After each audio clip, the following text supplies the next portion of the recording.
Réalité quinoise. Réalité quinoise, je reçois le député de la rue, hein, Roger Ngunza, notable Andano, RD Congo. Mboka ya Bakoko, Mboka ya Lumumba, héros national, Mboka ya Musée Laurent Désiré Kabila. Kinshasa ya Banaki. Vraiment. Na limité makambozo leke belé. Limité ya makambozo leke belé vraiment. Roger Ngunza, merci d'être venu. Ici ezanda kunayo comme Momesano au Lobelakabana ya Ndanu. Les lotos yambi susu na kimia nyonso. Bon début de la semaine Roger. Merci beaucoup Nzambende Bolingo Samudenzela, je salue tous les agents de la Canal King Télévision pour awande sikao l'état yo kakabambela ya bana commune limité précisément na kati ya quartier na Ngandano. Merci. Nzambende Bolingo Samudenzela. Nzambende Bolingo Samudenzela. Tout droit. Donc ça veut dire on le banine par là. Bon, nyanya lo baboué. Nzambe alingi biso nyonso. Mais bolingo ya Nzambe eza kati na biso Nzambe opesa biso na bitumba wa zobunila biso na jour et nuit. Biso to kosengela ni. To kotondeka botondi nzela ya losambo po tenzela na biso eza la. Ko nkembo masanzo lezo. Ko azali Nzambe akotika la ranza. Suka na je. Donc sans Nzambe ba biso butu nulle part. Sans Nzambe lelo na mukolo lelo to ngakole la papa Dominique Omasombo na mama Thérèse Esenge na mukolo ya lelo. Mais le roi Nzamba bateli bango na ba passion baza koyoka, je pense yango nde eza primordial autosolo bela yango lelo na réalité quinoise. Merci. Merci beaucoup Roger Ngunza, donc député de la rue, Boende Babenga Kae et puis notable à limité na quartier Ndano. D'habitude sur ailleurs le bela trop en Ndano. Bande comme soit Kinshasa au Bozali, na porte pesa polele. Na ba commune mususu Serge Makoso na Ngalema bana Ngalema bazoya te na réalité quinoise Kintambo bazoya penzate Matete Junior Mutombo, salutation spéciale hein bourgmestre adjoint Junior Mutombo yimtando ya pona bana Matete bando banda kana tikiti wana bandi Junior Mutombo Tchango de temps en autre Njili Kimbanseke oui Masina oui Lemba Ngaba c'est que j'ose croire que kuna kimezali pour ce moment nous ezali bobenga biso na numéro qui est affiché au bas de l'écran et puis bokoya koleka pona olobela commune na bino Roger Ngunza député de la rue notable et alimité Ndano boni quartier Ndano. Avant tout côté na ma solo eza profondeur boni quartier Ndano. OK, quartier Ndano na komona quartier eza na bien mo pepezo bimapo izo pepela mutu nyonso mo ipezo bimapo na mutu nyonso mais le problème est que na kati ya quartier Ndano courant eza lokola mari de nuit courant izo yaka 0h courant izo kata na 4h donc izo rendre même difficulté na bana na biso pe ba petite sœur et frère ou baza ba écolier na ba écolière donc ndezo pesa biso moi mobulu donc yango pitu za osenga na bato ya Sinel ba meka lisusu ko otala problème électricité na kati ya quartier Ndano parce que tout ça na ba société belé ba société on est na courant alors biso ba kolomboka bana ya mboka tozo pelate courant ezo yela biso 0h zo kende 4h ezo za vraiment mobulu pour na biso et puis tout senga pe na ministre ya enseignement primaire EPSP nani monsieur Tony Mwaba je m'excuse atala pe problème etali magamanchik na kati ya quartier Ndano parce que soki mbule beti kaka bana ya classe o batanga na kati ya quartier Ndano précisément na école Saint-Bernard na école Bondimi na école Ilunga Mbidi vraiment nzela ezalaka mobulu pour na bango donc yango to sengi na bandeko nyonso ba été que quartier Nabiso né ezali village Nabiso. Merci beaucoup quartier Nabiso né ezali village Nabiso Kinshasa yanga province Congo ezali mboka na ngai j'aime la République démocratique du Congo mboka ya banka mboka ya solo na ndenge kaka na lobaka notre cause est juste tokolonga baiser des judas au pesa biso fongola biso misu tina génération future fongola biso misu na ndenga osanganat misu bene fongama monsieur Fongama merci na bandegono so balanda biso de partout hein depuis la commune de Massina Sifoko salutations spéciales Ange Fouefoi Philippe Yamuke soit Kamakasi Ange Fouefoi le président il y a Palmier Vert Motomoko bien posé très intelligent Philippe Yamuke. Je reviens à vous Roger Ngunza. Qu'est-ce qui s'est passé tous en précision Moussous, il y a une famille alimentée dans les quartiers d'Anou, donc a été visitée d'un cambriolage et Salamagina limité et les cas qui quand et Salamindengeni parce que tout le monde va image comme il il y a même un coup de balle, tout le monde est percé tol donc tout le monde est bandé comme zoki, tout le monde commence à saccager la maison. Nous voulons un peu avoir une idée qu'est-ce qui s'est passé parce que vous avez vraiment notable Yandan. Vraiment on a tout juste sur le ton dit bande connaissent à canal télévision on a bande connaissent ba Holanda ngai ya ville à Kinshasa Mobimba pourquoi pas on se basa na ba poto na ba Afrique par-ci par-là makambo était les cas qui d'abord na kati ya quartier na biso ndanu et ça qui vers 2h25 bakulu na main armée ba ils vont visiter Moko sur avenue les anciens combattants 2 ils avaient qui est papa na biso aza papa na biso ya quartier papa pharmacien ndenge to bengaka ye aza pe papa na biso ya paroisse Saint-Bernard toujours na kati ya quartier ndanu kombo na c'est papa Dominique au Masombo na mama Thérèse Essengé bazala qui visiter sans soubassement. Donc, rappelez biso no lobby papa nani bazala qui visiter oui papa Dominique Omasombo et maman Thérèse Essengé bazala qui visiter na 2h du matin il y a dimanche hier où il est qui lobiawa sans soubassement donc c'est-à-dire papa a un problème na ba jeune gens na ba policier wana parce que na kati ya ba kuluna wana il y avait 2 policiers na kati wana baye vers 2h du matin baskala de mur ba koti na kati ya lupangu ba ningisi ba porte ba fenêtre ba buki même porte y entrer à salon ya papa ba koti ti na kati ya chambre d'abord ya bana basi ya ba jeune fille bazana ba 17 ans 18 ans et que ba criminel wana ba c'est d'abord ko violer bana basi wana excusez-moi na otanga komona bonté parce que baza d'abord belenge kotanga komona bango eza vraiment kitoko côté par rapport ya vie na bango et puis lobi na bango tout malamu te salamaki na libota je crois que c'est ma cause bazana ba image à hôtel la illustration en entendant bandeko ba mona commerce que ba balle et personne qui déjà ba tol donc tout ça tout vraiment forcer porte ba beti ba balle bien que malgré ba balle wana et soit qui maman te jupe papa te jupe ba na biso wana ya basité mais ba koti na kati ya ndako ba kati papa machette je crois j'ai retiré sur ba image il y a pas de problème kati papa machette ba kati maman même misapi to éviter bana wana mesini to jouer la bango biso population mesini to jouer la bango pour to stopper na hémorragie wana combien de fois to beleli l'état to belaki général Kasongo à l'époque azaki commandant ville sans suite et on se a tout ça ko belela mais c'est le général Blaise première tournée ou descente notre première couvre-feu na yo ce qui appelle ça quoi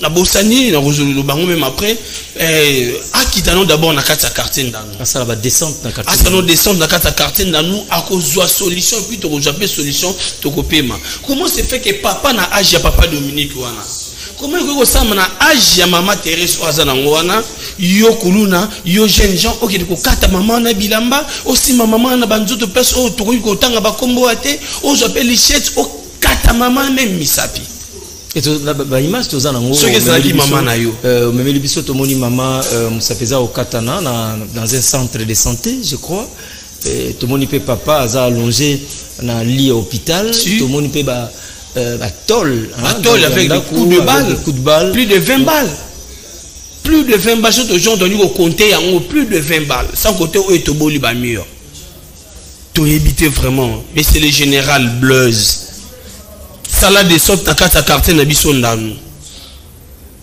Tu dois se rappeler quartier de Bissou Zali. C'est ce qu'on va pouvoir nous aider hein, parce qu'on est en train de.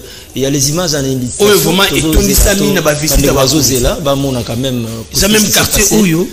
Oui. Ils ont été visités par les chefs de l'État. Le 23 décembre 2019. Oui. Et on te rappellera sous visite, il y a chef de l'État pour tout ça, solution pour l'hémorragie et Rokita. Mais l'État, la police est quand même à quelques mètres. Tozali na 3 points chauds na Souciat moko bia entrée à régie des eaux. Souciat bia on a effectif ya ba policier. Ba kulu na ndanu, bazana ba relation na ba policier sur na kata quartier. Comment Eric Osala makeno kulu na ya quartier ndanu to kulu na ayeba keno arme au policier simbi et beta kate. C'est grave. Kulu na yebi kamo na policier ay wana to kende eloko te bo wana 32 wana simbi e beta kate. Oké na souci dernièrement ngai moko naki na souci bia kuna. Naki ko porter plainte toya to kanga mutu mais commandant di chef de poste abengi capitaine ben ko tika biso dossier moko capitaine tout les à côté ni ben c'est non et ça li côté ya goudi on a kuna bo kenete ba kulu na bazalaka parce que ça qui mais botiki famille ngo na état nini bo vérifier bango boni ce que tokolo bandingi ni bazali ndenge nini papa botiki na état nini parce que tout le monde bah image mais je sais pas qu'est-ce qui se passe hein, la technique a ses caprices qu'est-ce qui ne va pas avec Highlander mais en attendant on va pouvoir balancer quelques photos tous en et comme les biso ba medi biso ngo sikoyo to collection na illustration mais botiki papa na état nini botiki maman ou bakata ki mosapi botiki vraiment na état nini à ce net moment état na bango toujours grave maman bakata ki ba machette dans mon Congo tina tolo nae ana position rola la tête même na ba épaule nae azana ba pota maman azofana na kiti moyo ochata mousse pour y protéger Isate également aussi papa pharmacien papa Dominique a zappé la machette dans mon Congo ba kati ndi ya kokata bon kana bango vraiment ceux qui ont commis au tali au kokate yango tosengi dans l'état au abattre l'arabiso l'état au yemo to benga sura l'état moyini akende a visiter papa c'est un agent de l'état grand pharmacien mboka oyo papa Dominique Omasumbe donc passe le motema donc ngai moko o nazali mwana na ye ya quartier donc nazoko quand même pas ko continuer ko partager les solo o ya papa Omasumbe na maman Thérèse na oyo komeli bango la police est comment qui sur place commissariat comment qui sur place parce que constat oui bourgmestre adjoint azalaki wana binga kay entre amis et frères Isaac Mukendi akomaki wana et puis bakangaki des suspects des policiers au bazaki na kati ya makambo wana bazana commissariat ya Moamba na Matete na criminel moko bakangaki pe lobby na tongo c'est un jeune loro la ngai bakangaki pe lobby azana disposition à la police donc to sengi na parquet et le robet to robet ta c'était na marteau ezali likambo ya parquet ezali likambo ya ba juge na ba o ba semisaka biso mutu asali mabe abomi batu mutu akati batu atangisi batu makila lokola makambo za koleka na este mais boko tinda ye na makala après 1 mois 2 mois abimi la police esali musala ka la police biso to dénoncer ça la musala mabe esali musala et pesi yango na bino batu o botangela biso mibeko bino moko batu o botangela biso mibeko bozaka na parquet pour na ba juge boji bo libérer bango après 2 3 4 mois abimi et lisusu boleka place o la kata ki batu machine pour prouver bango keno ngaye yo na bimi ceux qui bosakani na kokata bino lisusu tout le monde a ba éléments wana eza des éléments ndenge awa tomoni juste au dans le nombre de balles ne ba beti masasi likolo ba tol donc en fait à l'intérieur na kati ya oui tala ne ba pandi salon ba pandi ba TV donc ba saccager ndako ya papa Dominique il y a beau vraiment tala ce que donc criminel yeyo le but au moins to ba okene na parquet ba ko libérer a ofuta 1000 ba libérer a juste ko leka liboso lupango ya papa Dominique a prouvé papa Dominique ngayo na bimi raison zanini raison zali papa Dominique azali papa a dépassé déjà 50 ans jeune wana oya criminel wana asa génération moko na ngai mutu loko ya génération na ngana kozana problème papa Dominique to wele la nini papa Dominique na ndaku na ye azana bana lokola ya âge na ngana âge ya criminel no ba la kisabiso na rigité papa Dominique basaka kana ba jeune fille balé o bazala moins de 19 ans na yena maman de biso Thérèse yona bi ezali attaque moko to ebité suba na mo ezate et puis basaka kuya to yebi bangote biso to yeba na quartier ni tokoli to yebi famille ba Imbalea to yebi famille kakesa to yebi famille Dimbo to yebi famille Medika ba famille o to yebi ngote to yebi ba famille ba Molambombo ba famille o to yebi bangote ba o ba uteli biso wapi ba uteli biso habitala nombre de balles o ba beti na kati ya ndaku ya papa Dominique mais tisiko même assistance enquête non ba salité donc ce peut ba qui papa si tu peux corner la libanda, si tu veux qui maman, si tu peux corner la libanda. Il y a des gens mais c'est le gouverneur de la ville. Bota la situation de biso ya quartier ndanu. Quartier ndanu ça on a quartier na biso et comme koya made. Mokonzi mboka chef de l'état. Kanisa biso ta na visite na yo. Oui, ça va le 23 décembre 2019. Kanisa biso bana enda 23 décembre 2019 Mokonzi mboka yaka akotaka Mokonzi mboka leka kuna atika kutu histoire moi makasi kota na mai na ba chaussure na donc wana kutu ya kosakana te tu ebai ke arrivé à chef de l'état le départ na ye ba retomba malamu koya mais chef de l'état a pesi ba retomber moko on a lobaka awa ya 50 km de route 13 km. Vous pouvez nous aider pour limiter. 13 km pour limiter. Bateau bayina ba quartier misusu ya commune à limiter. Balobi que non, ba focaliser ngo kaka pona Kingabwa. Or que ceux qui banzela ndanu wana ezalaki bien. Tokobenga jipa la police même ya échangeur. Tokobenga même jipe ya Ipekin. Tokobenga ta jipe o ya colonel Baudouin Kasongo o ya Kalufungula. Akoyana lombangu mais lokola bayini misusu ya limité balinité ndanu to mombele to mososo bayini nani poto ke na suka mais bayini parce que Mokonzi mboka pesi 13 km non Mokonzi mboka pesi 13 km de route Mokonzi mboka pesi 13 km de route pour na commune à limité mais mutu moko lobi ya focaliser kaka pour na Kingabwa est-ce que quartier moko ekoki ko bimisa député pour mutu ngo beke yazaki et yaza élu ya Kingabwa. Non, Kingabwa est un quartier limité. Oui, tu as un secteur à Kingabwa. Banda pour la main Njili, tu as un baramoto dans un secteur à Kingabwa. Banda TP, tu as un baramoto dans le quartier Kingabwa. Banda 14e rue, tu pour matete dans le quartier Ndanu. Ce que je dis que non, aux alliés, aux élus à Kingabwa, mon lobby à Kingabwa. Ce mon lobby limité nan. C'est que bon temps, mon dîner, mon lobby limité. C'est que Eric beaucoup l'année pour le lobby limité. Il y a Zali Bango, wana monsieur Soane, Bazali, le lobby à Kingabwa. Donc cette fois-ci c'est que nani ba o wana bazé ba lobela Kingabwa ba lo lobela limité ezali papa Mbonzo honorable Eric beaucoup la honorable valable et mature o azana ba proposition de loi ya kitoko o ya salaki ba mention ya kitoko o ya sali azana vision ya kosilisa tracasserie à cause de la requête d'ailleurs c'est ça le rôle d'un député rôle de député c'est que kabambongo nanzela pas bien un grand prêtre député un grand prêtre était député c'est l'autre côté devant la population parce que député est chômeur de naissance bisonné to pesi au musala député un grand prêtre de la population président de la République quand on a bandé dans lancement qui ne peut pas que non ngai ne monga marabino so député to bengona. Merci Roger Ngunza. Tout comme vous avez presque na suka, le message est passé. Tout le monde est sur les cas qui n'a limité. La police, mon général, de la ville-province à Kinshasa. Le général Blaise. Luki la biso une solution à Makambo. Pour tout lobby, mais tout l'embate, tout l'obaka, Luka n'a une solution, tala ya boué vraiment. Na kati ya ndaku plus de 20 balles. Qu'est-ce qui s'est passé? Tutuni Mutuna. Toujours mon musiko. Nazo sepela na armée. ba militaire teni kitoko na la police bangulu bazalaka babenga bango bangulu ti lelo boye bango te tolo bakaka.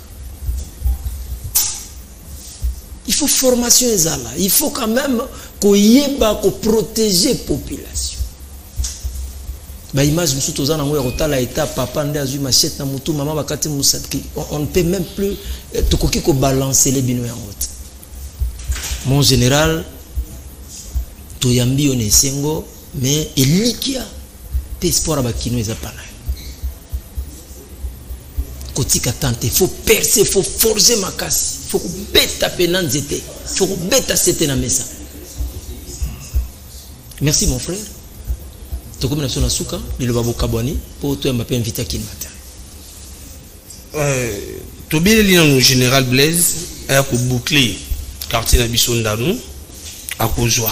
Asala bouclage moko brisque ba bouclage ndenge on atteint ba disposition ezo mat ba asala bouclage moko brisque parce que so ba sala ngo bongo ba benana asala bouclage moko brisque akozwa bi élément awa tokweli makambu tomoni ata député moko te aye ko visiter famille mais awa ba commission ko bengi aso yamba téléphone même oza prétendant mais owa komona bango bimi na liste définitive aseni so bengi na minso komi ko yamba bakomo ka ba câble ba courant bakomo réparer ba tchoba régie des eaux bakomi ko curer ba caniveau mais en 2021 ba sala ba biloko wana ti to bien appelé matoi na lisolo o ba obeta pona ndoko na biso Eric beaucoup là comment c'est fait que non moi na moi simo komi na Hélène Eyembe ayemba pardon aloba keno ba violer et honorable Eric beaucoup la violer 20 fois donc ben dia o bando de ba bassin na quartier no sala kuno ba violer ka ba pesa ka $2000 be égyptien bando de ba radio ba bluetooth ba violer ba pesa ka $1000 mobali a boti sa mwana wana Helena a violer ki lisusu aboti na ye après ko violer lisusu c'est normal na onje oyo eke ko soutenir mwana oyo muto za derrière dossier beaucoup là oyo akobima. L'État ça non la justice est tout aussi. Justice pour la bisognoso. Justice pour la bisognoso. Dossier beaucoup là vient nga ça permettre ngana tanga kombo na eza le rôle là dossier où il est là qui vient na biso ça fiston. Ils ont même kana dossier beaucoup là. Yo moi c'est pas violé 20 fois ça qui dans domestique et pas naïe. Tout ce que l'État ça a violé première fois obeteli famille na oté.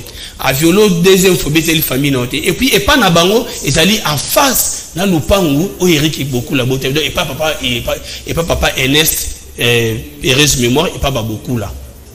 Tinen ba violé 10e fois ta maman la bino ebisete que non maman tinen ke na musala ko n'est pas honorable beaucoup là a violé rangai. Et comme il se maman violé comme que non a sali 4 mois à fouta été à fouta $400.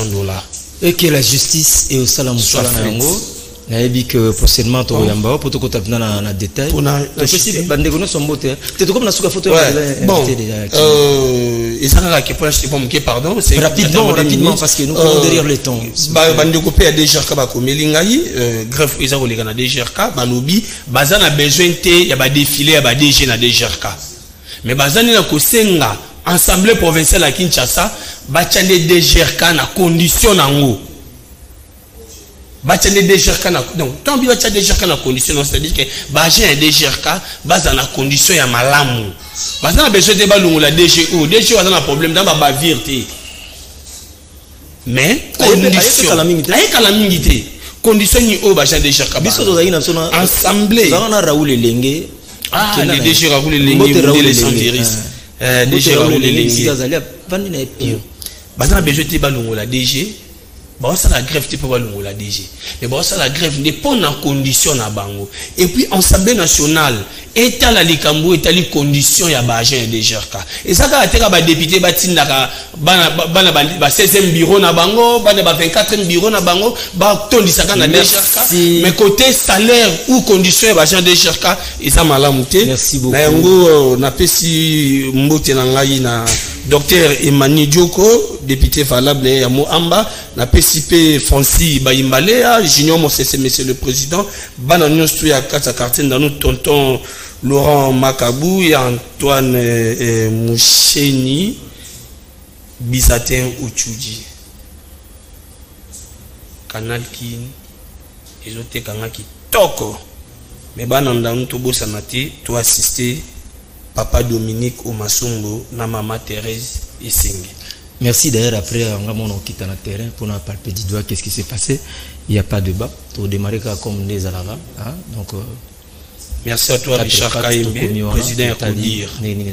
Merci encore une fois de plus, Rosé. Il fallait tout un moto sur la masolanda nous. Bandeko balandi nyoso eleki. S'il y a des réactions, botine sur un texto. Prochainement, on aura encore besoin de vous, ceux qui ont information parce que les gens ont la soukate. Ils ont commandé des amants en dako, moi on a mis ça non. S'il y a une information. On a toujours le lobby parce que avec Canal King Télévision, la télé vérité. Encore une fois de plus, merci Rosé Ngunza. Merci beaucoup Hervé Kabouya.